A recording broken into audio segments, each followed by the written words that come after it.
that the worst thing you could possibly have as a presenter is to be between drinks and dinner. I've now found out there are two worse things than being between drinks and dinner.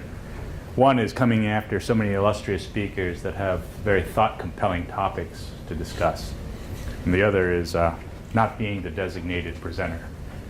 Unfortunately, American Airlines and the weather conspired to keep our speaker from being here today to talk about something that he and Dr. Wegline and Daryl and a number of other folks from the M-OSRP consortium have worked very hard and long to bring towards fruition. And it has been a journey, and we continue to move forward. But as I mentioned, I'm Alex Nguyen. I'm actually the worldwide sales lead for IBM's high-performance computing services in the cloud. And today what I want to do is to take you through why IBM is a player and a partner in this discussion. So with that, let me start to move through my slides.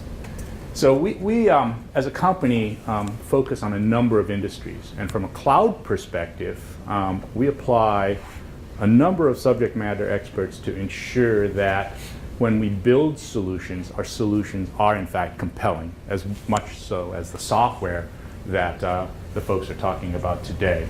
So as you noticed, joining us today is Jason Jackson, who is in fact more or less, I would say, our subject matter expert when it comes to oil and gas, both from a technical standpoint as well as from a business or an industry standpoint. And Jason has been instrumental in helping us, guide us in terms of how we are building out an offering to support Dr. Wegline.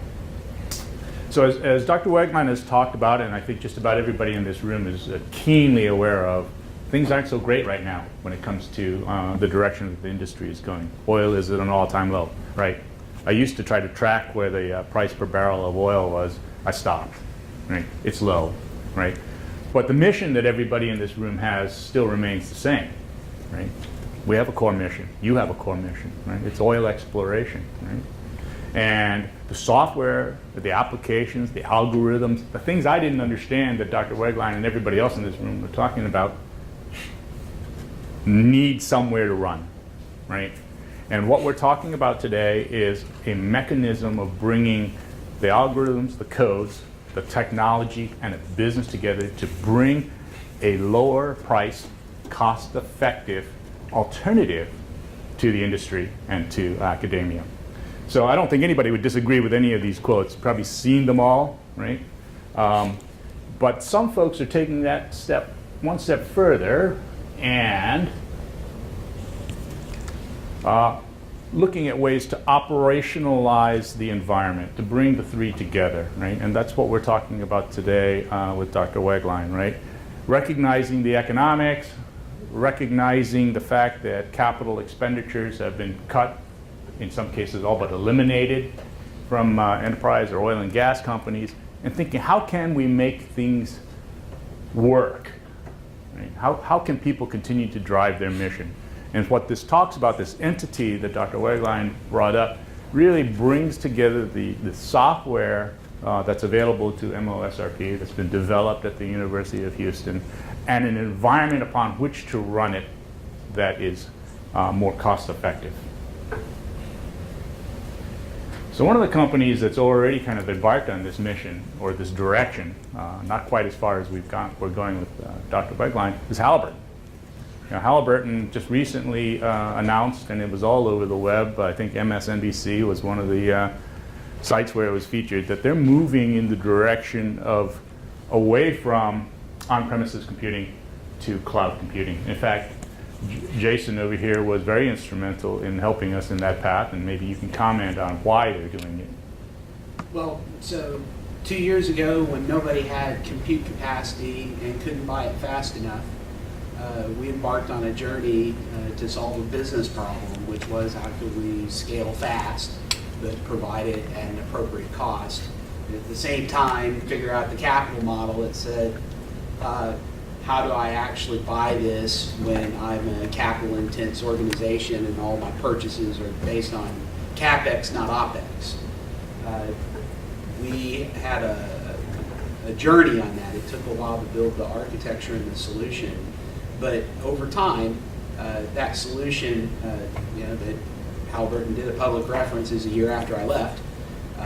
Steve Kanabe is the director who owns C&P, a lot of the gas research and oil research when they go out to fields and decide where they're going to make investments. They do a lot of modeling around that. It's all public information, but I thought that whenever I heard about this opportunity, Chris Porter was one of the architects that actually worked with me on the other side of this. And when I saw this M-OSRP opportunity, I started talking to Alex and Chris, and I said, there's just a fantastic opportunity to take full advantage of a downturn where normally you guys would be focused on how many jobs can you pump through your HPC and what's the result, and not be listening to this kind of a conversation to now, I think that we can fundamentally transform our approach on how we handle the IT side of this pretty complicated business. It's a pretty ambitious project. I'm excited to be a part of it,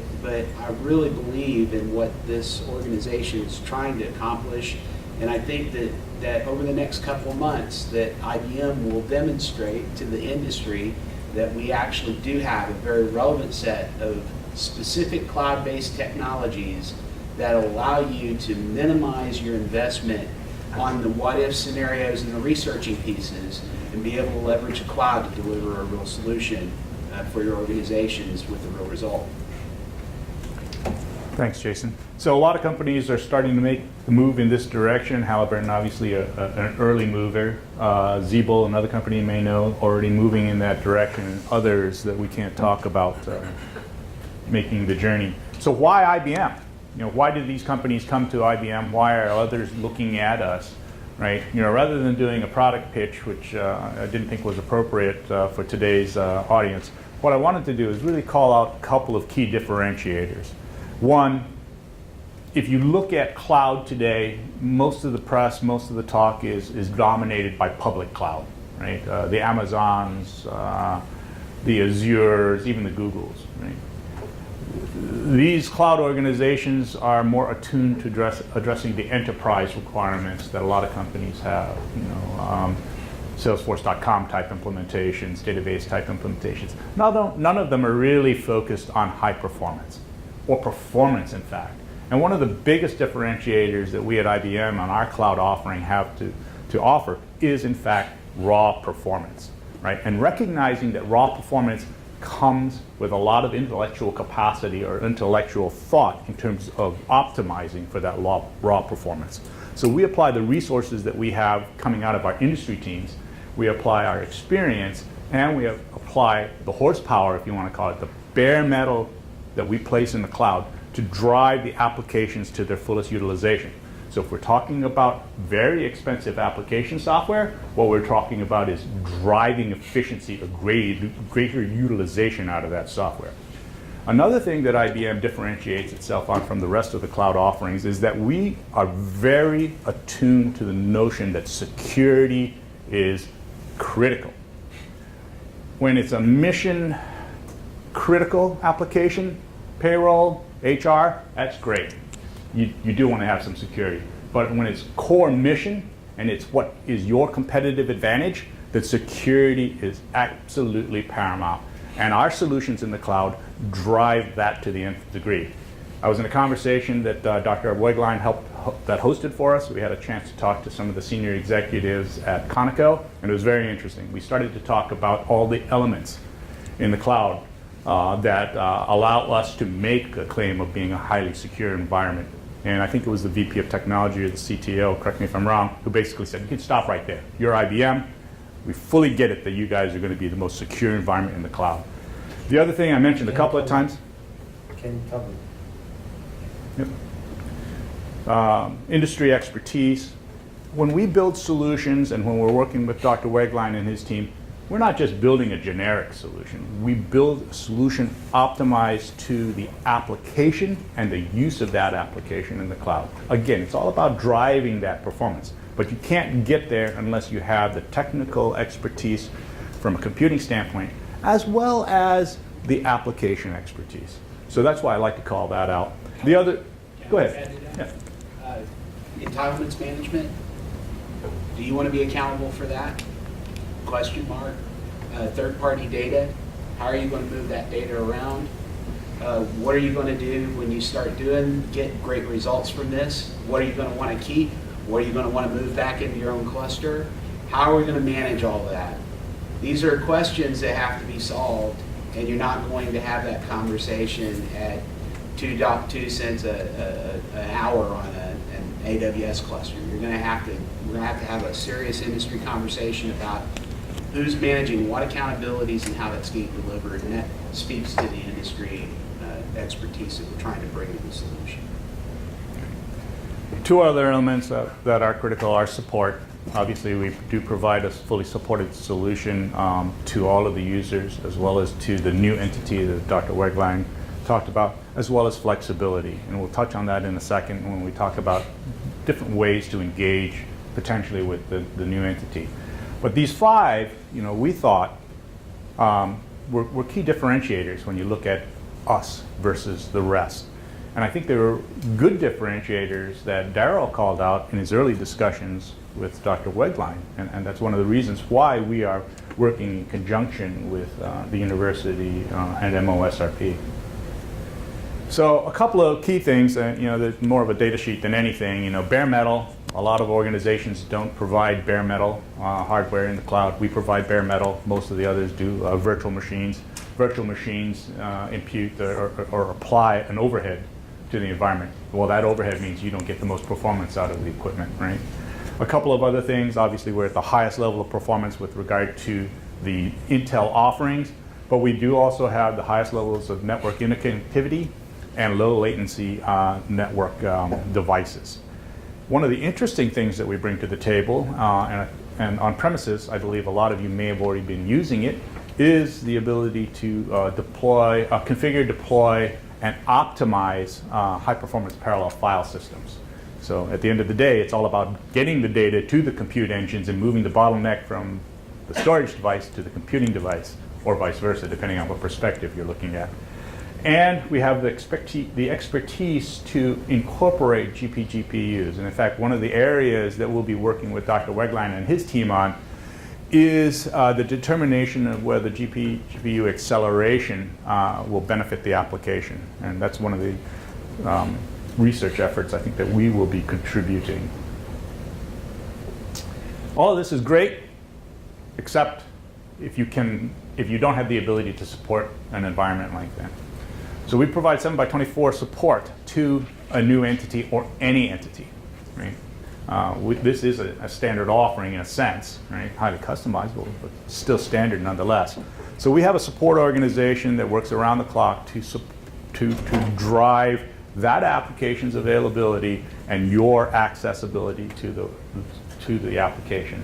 So I'm not going to touch on that. I just wanted to make sure that we don't leave you out there hanging when we're working with a partner such as NewCo that Dr. Wegline is talking about. So it's really kind of a new way of working when you think about it, because what Dr. Wegline is talking about is an entity that will address three areas. The imaging, as he talked about, which is of tremendous importance, the model creation, and the data cleaning. I think I went backwards, didn't I? Again, I told you I'm the sales guy. But I think there's three critical things that need to be done by such an organization, whether it's pre or post, whether it's any one of these three. Absolutely important that an organization be able to do these. Right? From our standpoint, there are a number of participating parties. And that's where the complexity lies, right? It's really being able to reconcile the needs of all of these entities, right? And that's, I think, the challenge that Dr. Wegline and the university and Darryl and us have, really. Providing a benefit to each one of the organizations, whether it's the university, the M-OSRP researchers, the membership, which, as we understand, goes up and down depending on the times and the needs, the non-members. I mean, we certainly would love to see a lot more membership, as with Dr. Wegline and the university, right? Because at the end of the day, it's about that sharing of intellectual property to a certain extent, right? And the challenge that each member presents to each other member, right? Because that's what makes things, I think, compelling. ConocoPhillips is a player in this organization, potentially, right? I'm not going to talk to what they do, but they have shown tremendous interest in what we potentially will be bringing to the table. And obviously IBM. We've been an industry partner to oil and gas. We've been an industry partner to the public sector for many years. And in fact, I think Daryl has been working with the university for A long time. a long time. It's so long you can't even remember, right? But at the end of the day, I think the multi-party interest and the multi-party membership in such an entity that is very focused on oil and gas and the companies and the researchers that support these companies will drive us towards a successful entity and potentially a successful business model. So where are we? So one of the things that Chris Porter, who was supposed to be doing this presentation, has been doing is he's been working very closely with Dr. Wegline's graduate students. He's been working closely with folks in the consortium, as well as obviously Dr. Wegline. And we are very aggressively right now driving towards the creation of a pilot environment in the cloud to do two things. One, to validate the capabilities. And the capabilities could be anything from, the benefit, if at all, of GPUs to how do you move large amounts of data from your organization into this. Am I in trouble? No, that's what I want to hear, how you do that. We have a number of capabilities in the cloud, one of which happens to be a recent, delivered by a recent acquisition called Aspera. So if you understand, there are many different ways to get large amounts of data to the cloud. Everything from shipping them drives via FedEx, or using large data pipes and terminating those data pipes into technologies that are deployed by Aspera. So that's one of the offerings that we have in the cloud, so I'll kind of touch on that. But the proof of concept has really two objectives. One, to validate the technologies that are in the cloud to see if they work for you. And then secondly, and this is the challenge, to take the codes that Dr. Wegline and company have and see how they perform and how they scale, right? Because it doesn't make sense to buy a lot of hardware, right? Even if it's on an hourly basis or on a monthly basis, right? And just apply it when you can find that sweet spot, that optimized spot for performance. And that's one of the other objectives that we have when we go for the pilot. Go ahead. One thing as well. One of the other key differentiators is the expertise with all the folks that are working in high performance compute environment to help you go, hey, I only need a subset of this result set. I don't need 90% of this data going back across the wire in my site. And so to answer your question directly, there's an optimization plan that we'll have to look at when we look at the algorithms and the output. We're going to have to sit down and study that and decide what information is relevant to be returned, because my suspicion is a lot of this stuff doesn't need to be returned. We saw that in another company. This is it's a great opportunity. We're going to learn a lot from this, running these algorithms as proof of concept. We think we'll have some opportunities for optimization as we go. Thank you. So it's really what you're talking about is defining the use case in addition to the workload, right? So I would say that would be an ancillary objective, associated with the performance and scaling testing that Chris will be doing. So we kicked off our involvement, the HPC Cloud team's involvement, I think December 17th, when Chris and I and another gentleman from the oil and gas sector had an opportunity to speak. The room wasn't quite as full. We were quite surprised that we got videotaped. Not so surprised today. I thought the talk went pretty well, enough so that it was socialized via YouTube as well as through the M-OSRP site.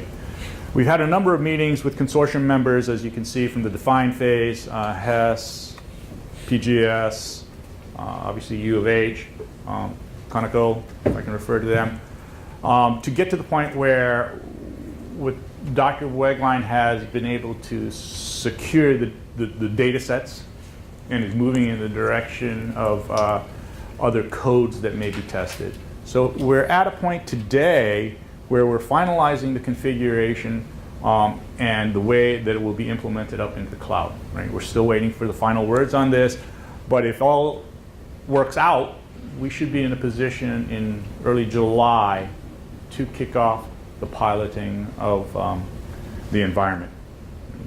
And I'm hoping that, with the university and the consortium members' assistance, that we'll be moving real live use cases up into the cloud and being fed real live questions as to what can be done, what can't be done, how can this be optimized in a better way.